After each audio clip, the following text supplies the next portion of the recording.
It's the Big Rich Live on the Mike Radio Show here on YouTube.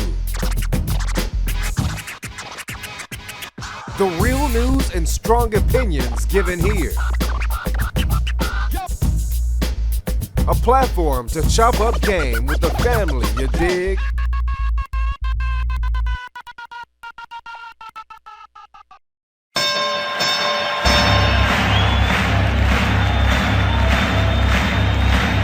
Ladies and gentlemen, welcome to the main event.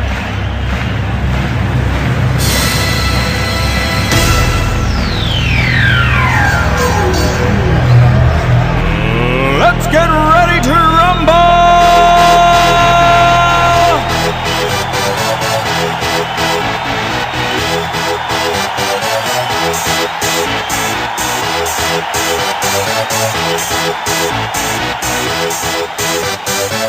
Y'all ready for this? What's good, people? What's good, people? Big Rich Live on the Mike Radio Show here on YouTube, and welcome to the Hump Day Show. Another week, another half a week down, people. I tell you, this year is just rolling through. I'm just hoping that this year and next year rolls through without any major catastrophes by this fool who people elected president, and we can have the midterm elections and do what we got to do to get this country halfway pointed in the right direction.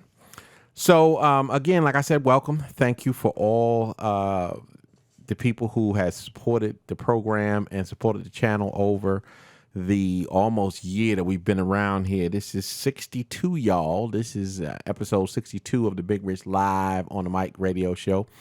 This is the flagship show on the channel, and the other two shows are creeping up on 20 apiece. So, you know, we making it do what it do. So again, we're gonna start off with our social media platforms: Twitter, capital B, capital R, Live on the Mic; Instagram, Big Rich Live on the Mic; Instagram, Big Rich Live on the Mic, _ between each word; Facebook and blackspot.com/ Big Rich Live on the Mic.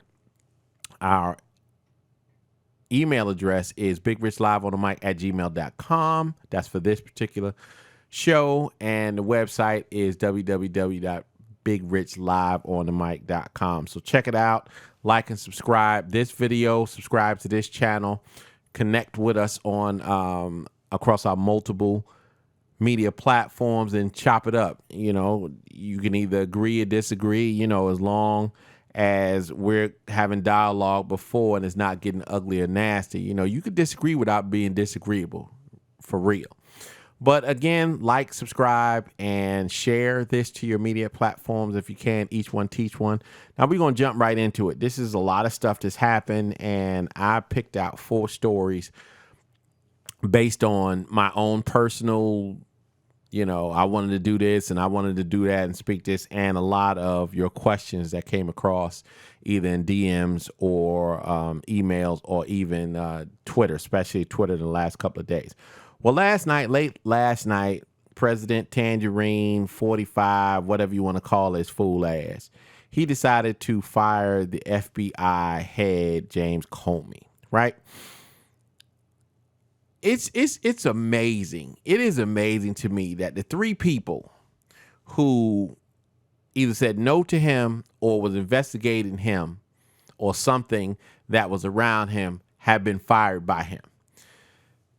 This, well, we'll get into why they said it happened, but this should show that, and I've done my research, you know, we really never had anything like this since Watergate and Nixon, Tricky Dick. This reiterates what some people have been yelling and screaming, that there should be a separation, almost if there should be a 4th tentacle of government. You know, you have the judicial branch, you have the executive branch, you have the legislative branch. Now, I disagree with that. I disagree with that, with having another level, if you will.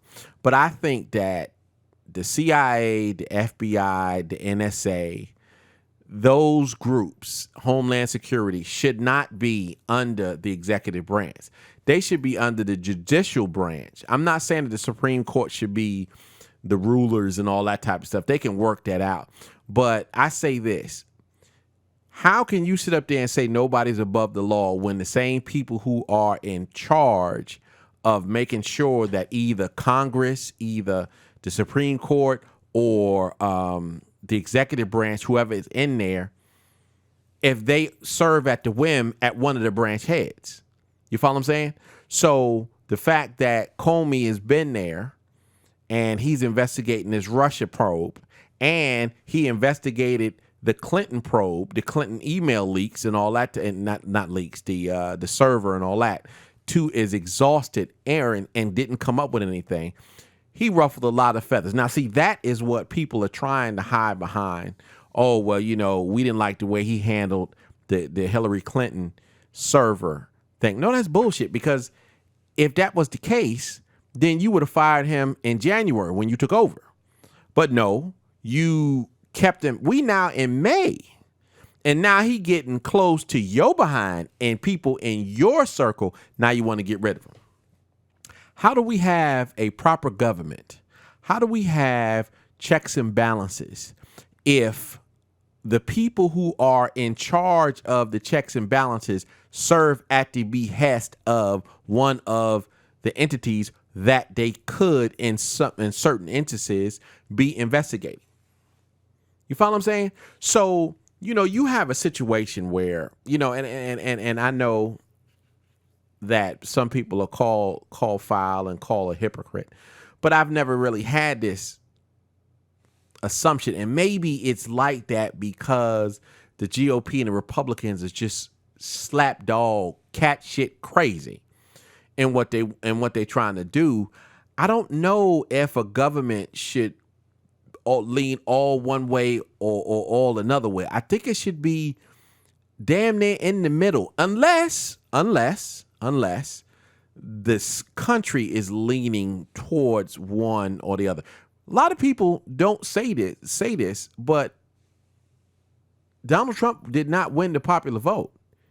Hillary Clinton won the popular vote.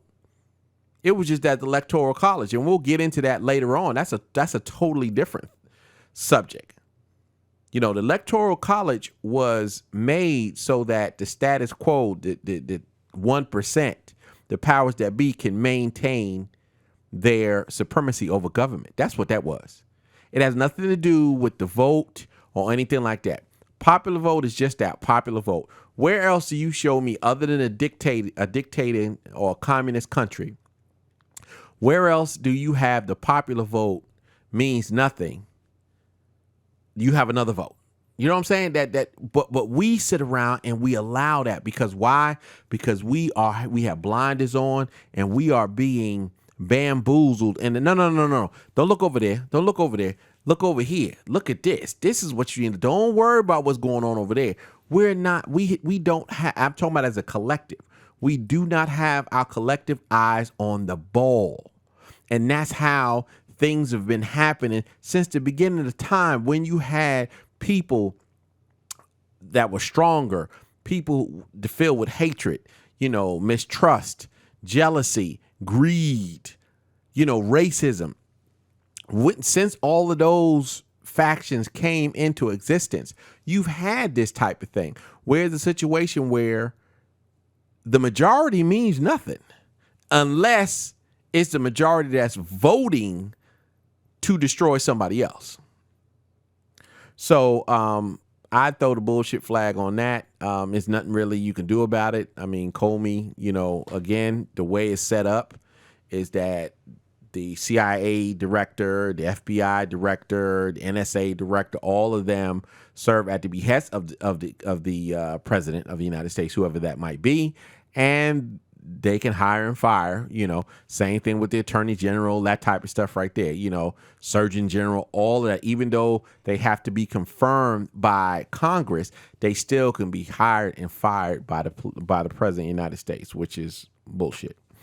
Okay, second. This is something that just truly just pissed me off. But the second story is about the Ohio teacher who was dragging a young student down the hallway like he was some groceries, like she didn't give a damn. And I put the picture right there. I'm going to keep it up there for this whole segment because I want you to be just as angry as I am. I don't care if that's a black child. I'm not, okay, pull out this. I'm not angry, or just angry because that's a black child. That could be a white child. That could be an Asian child. That could be a child, period. I don't care. Green, black, humpback. I don't give a damn. To do that to a child and just pulling them down. I mean, just look at this picture. Look at it. Look at it. I know you've seen it 100 times. Look at it. Imagine that's your child. My thing is this. I don't propose any damage or anything like that to anybody, any violence, anything like. But if that was my child, that chick would have to move. She would have to go into so much hiding because when I found her, I'm not going to kill her. But when I found her, I would beat the brakes. I would stomp the mud hole out of her ass. I mean, just look at that. So here's a story. Just go on. It says, Ohio preschool teacher was fired after she was photographed dragging a young student down the hallway in Youngstown, Ohio. The teacher was an employee of the Tulsa Head Start, a program that works with Youngstown city schools and serves 845 students up to 5 years old. So that means that child was maybe 4, maybe 5. Another teacher witnessed a colleague pulling the child down the hallway by the arm and snapped a photo of the incident. The teacher then alerted the school administrator. Youngstown City School spokesman Dennis Dix tells the news. The school district told the teacher not to return the following the incident. Joseph Shockley, CEO of Alta Care Group, which administers Alta Head Start, said the teacher's behavior was inexcusable and would not be tolerated. These fine teachers and aides should not be unfairly portrayed as anything less because of the person who was terminated. This is what he said in a statement. He also said that Alta Head Start issues an apology to the child's parents on Tuesday and extended their apology to the community. Now, this is what came out a couple of days ago. Originally, this fool was trying to explain, we don't have state certified teachers and aides. Why not? Why not? You are in the presence of impressionable, vulnerable kids. Why are you don't you have state certified and other stuff like that in your teachers?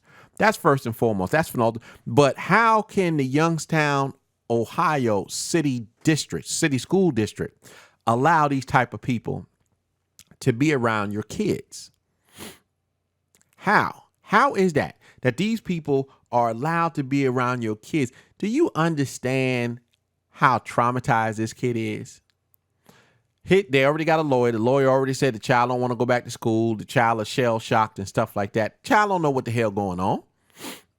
So that there's going to be some paper. The parents going to get some paper from the school district, from Alta Head Start, and this teacher need to be charged. I don't give a damn if it's misdemeanor battery. I don't care. She needs to be charged and have to go to trial. Because see, this is the thing is, a lot of times you can have trial, right? And you might not get a conviction. I'm not talking about murders and all that. We'll talk about that next. That's in the next story. We're not talking about that. I'm talking about when people do something wrong. If they are arrested, booked, prosecuted, and now they got to hire a lawyer, they have to sit before a judge or a jury and explain what the hell was going on with them. A lot of times that deters a lot of other people from doing nonsense. The funny thing, and maybe it's not even funny, the sad thing was when I was looking for this particular picture, there was 5 or 6 other pictures of other teachers dragging kids around. We have no idea what goes on in these places when you're not around. That's why you got to be in your child's life. That's why you have to let your child know, look, follow instructions. If anything seems out of place, you let me know immediately. and then I'll deal with it. That's what my mom, God rest her soul, used to say, look, I don't want to ever be called that you disrespected, yelled at a teacher or whatever. If a teacher yells at you, if a teacher does anything disrespectful, put their hands on you, you come tell me. I'm going down there and acting ass. You better not do nothing. You better respect an adult, not particularly that person, but if that person's a teacher, you respect the title. So I'm hoping that she's charged. You notice I've looked for this woman's name. They ain't put this woman's name out. Nothing. This person's name would have been out. Cause let me tell you something. If that had been anybody else, I'm not even gonna go there. Y'all know what I'm trying to say. So I hope she's charged.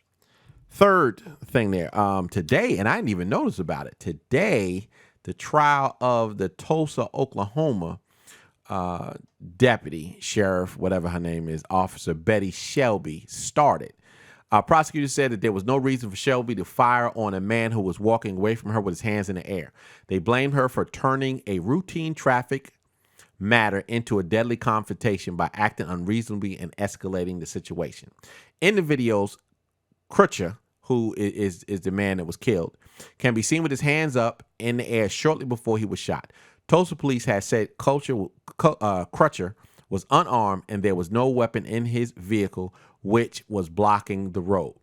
Now, you always got to have this, I was in fear for my life bullshit.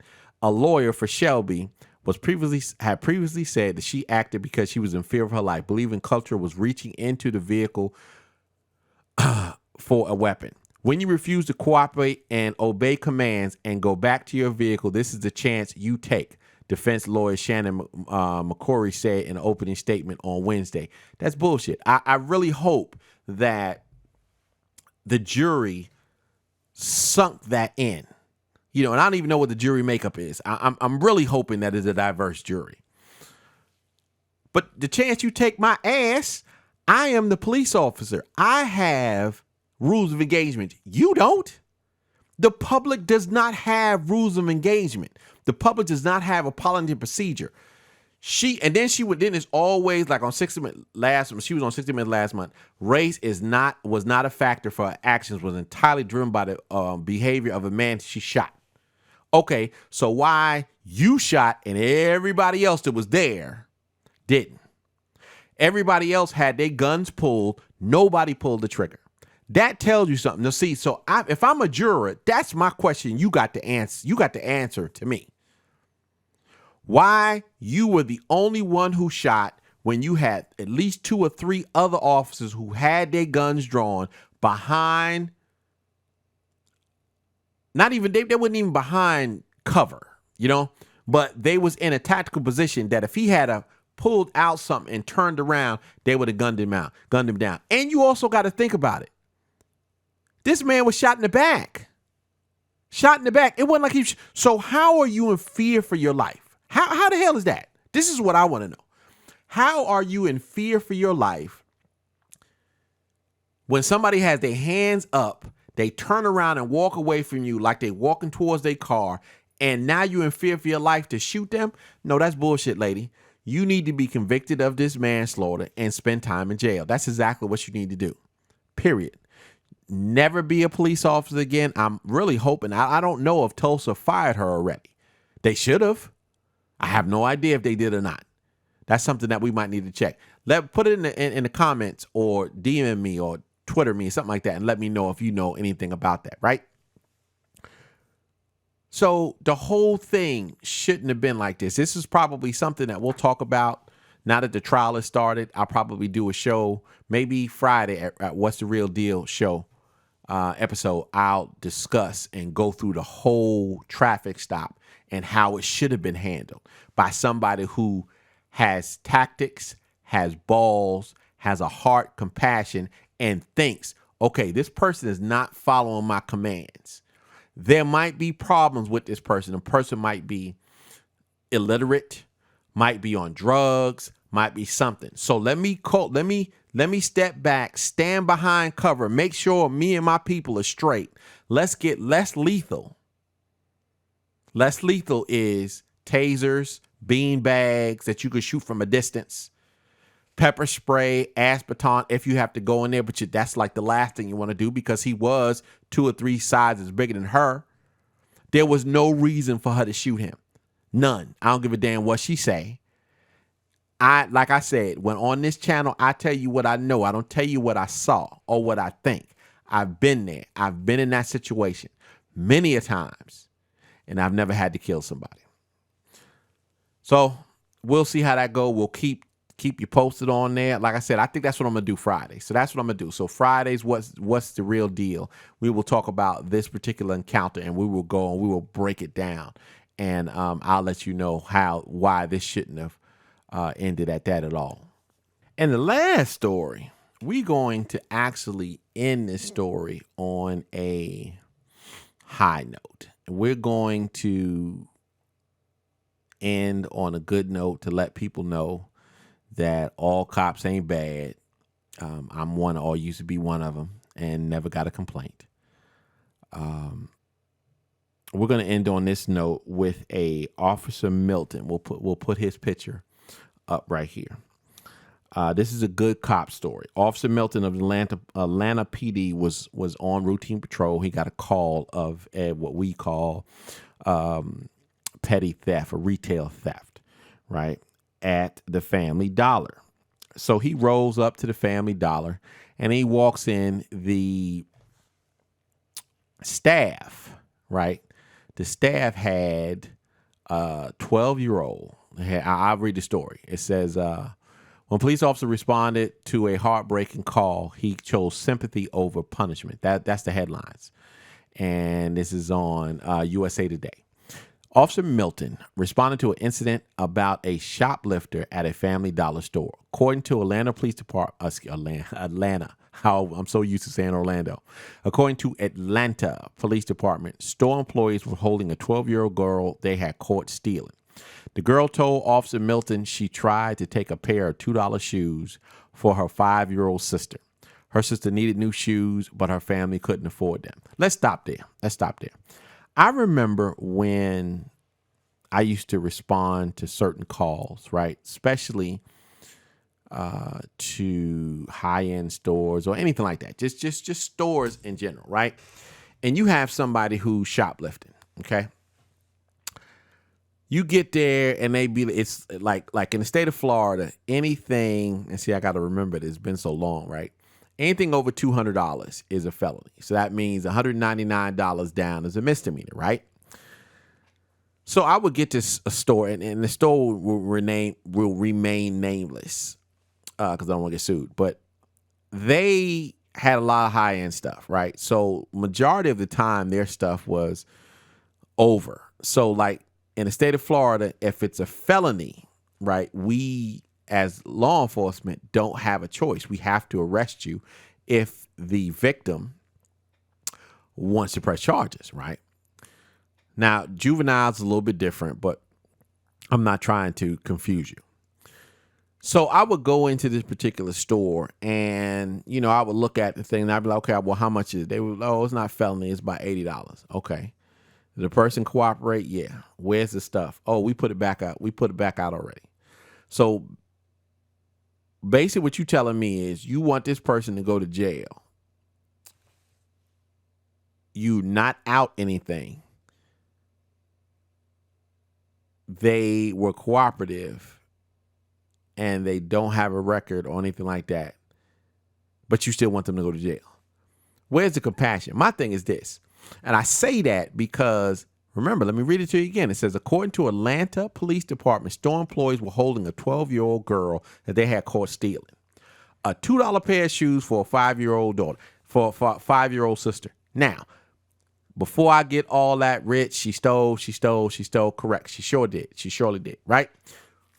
But the fact of the matter is, imagine all the time that was wasted for the employees to hold the 12-year-old girl for the police department. Because let me tell you something.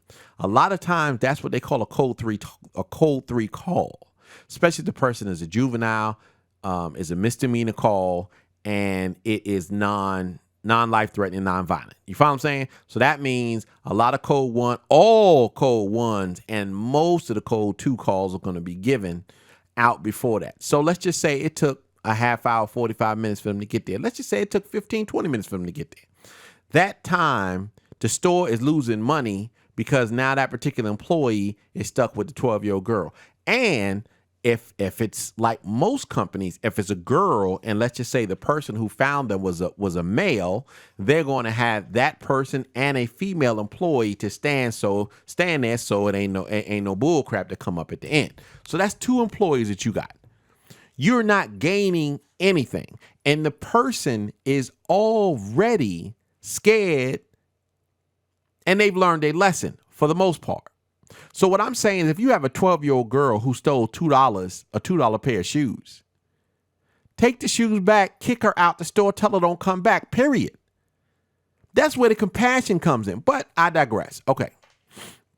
Let's go down for the rest of the story. It says, rather than punish the 12-year-old girl, Officer Milton drove the girl to her home and met with her family. The 12-year-old is the oldest of 4 children. The youngest child is a newborn baby. Milton noticed there weren't enough beds for the children, and there wasn't a lot of food in the home. The girl's mother said she was a stay-at-home mom because the family couldn't afford daycare for the younger children. She said her husband has a job but doesn't make enough money.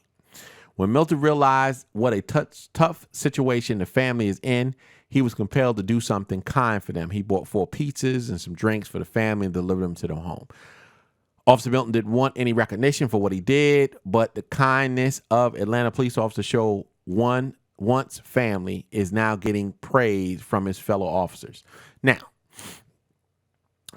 I've done that before. I've put families, families that was on the street, I've put them work with local motels to put them up for a couple of days. I've bought shoes. I've bought Pampers. I've bought food, for people who are less fortunate than I am. People need to stop with she shouldn't have been stealing. Let me explain something to you. This and everybody sit up there and say, I work hard. Da da da da da. Yes, you very well might do. But let me just say this.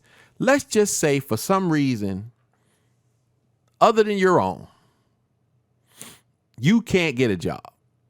Either you're not qualified, you're the wrong gender, you're the wrong race, you gay, or something like that. You cannot get a job. And the job that you get is not paying for your family. Okay? Let's say that.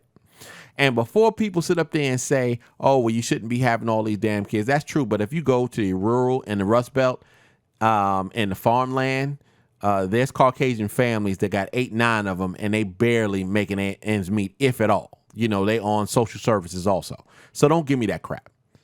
You have the babies, you have a big family. If you have the love to push for these kids. Now, granted, when you're talking about women, black and white and Hispanic, who just having kids to get bigger checks from the state, then, but those of, they call them welfare queens, those are few and far between.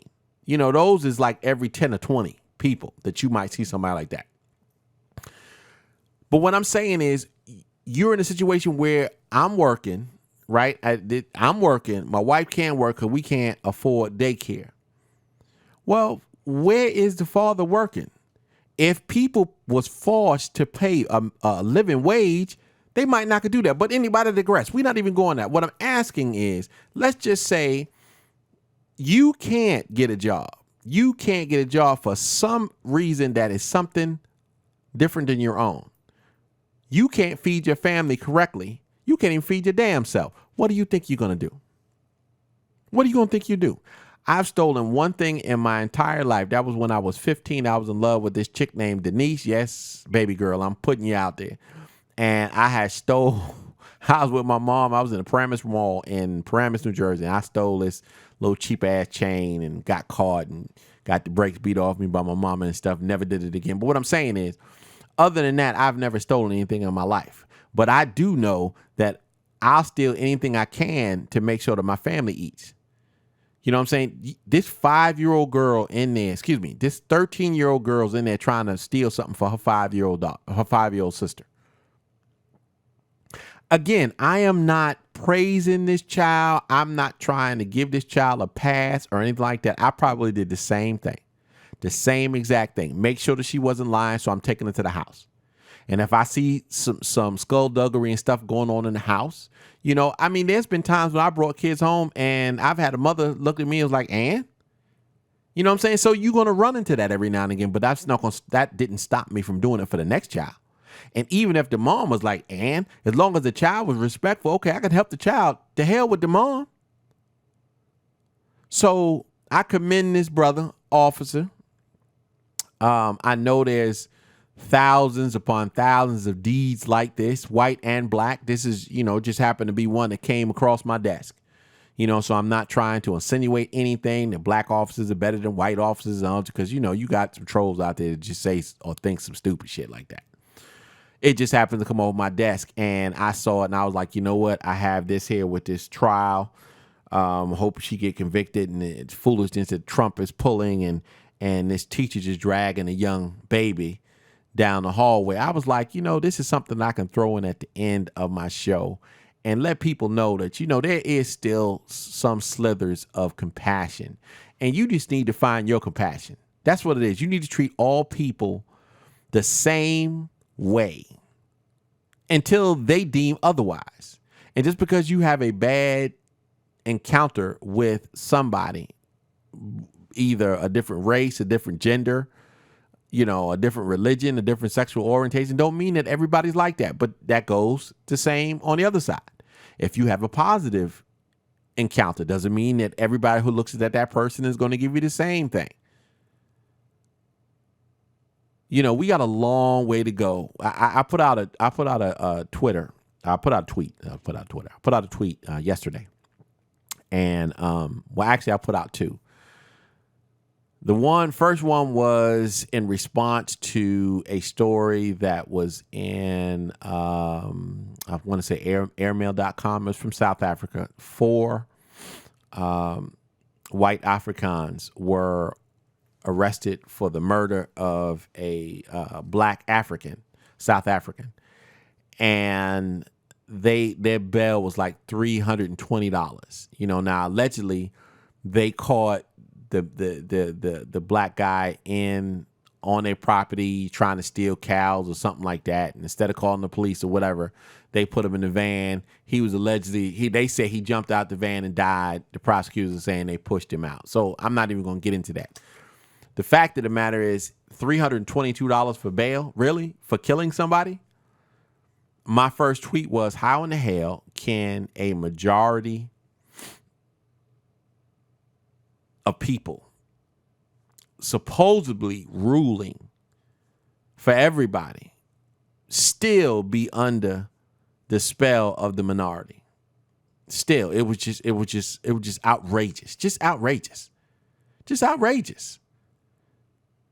And the second one was, after looking at the teacher and other stuff that's been said and done, these idiots down here that drive all over the country to go down to New Orleans because New Orleans mayor is deciding to remove racist memorabilia. Who the hell has, and we'll talk about that also on Saturday's show about that. Who the hell else has traitors, racists and traitors to the Union as monuments? Who? Where? Show me.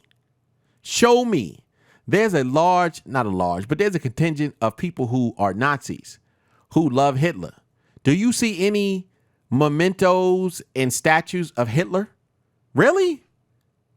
Do you see anything like that in Italy? Do you see anything of Mussolini?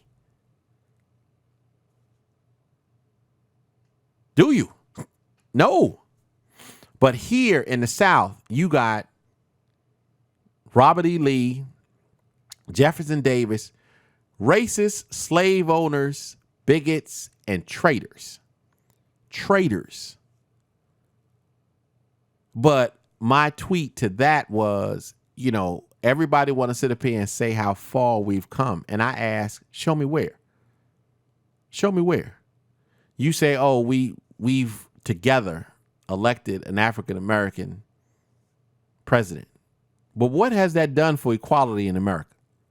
Matter of fact, a lot of people, if you look at the stats, we're worse off now than we were before Barack Obama was ever elected. Things are worse now for African American people. So when you throw up in my face that we've come a long way, a lot of things have changed, I ask you, what? Show me. What has changed between now and when the Voting Rights Act and the Civil Rights Act, what has changed between then and now of significance? A lot of people want to say, oh, well, there's a lot of African Americans in government. During the first Reconstruction, there was a lot of blacks. And, you know, between the first and second Reconstruction, there was a lot of blacks in government. Before Lincoln was assassinated, there was a majority in certain areas of African Americans that were mayors and congresspersons and stuff like that. It wasn't until after the breakdown, once the president was assassinated and his vice president took over and Reconstruction was pretty much put down to a halt, that's when everything flipped back to where it was before. So again, tell me what has changed. Insignificance for the better? Y'all better watch yourself now. You said check yourself before you wreck yourself. Get in your books. Get in your books. Anyway, this was a long show. Sorry about that. It is what it is. I get to run in my mouth and get on a little tangent.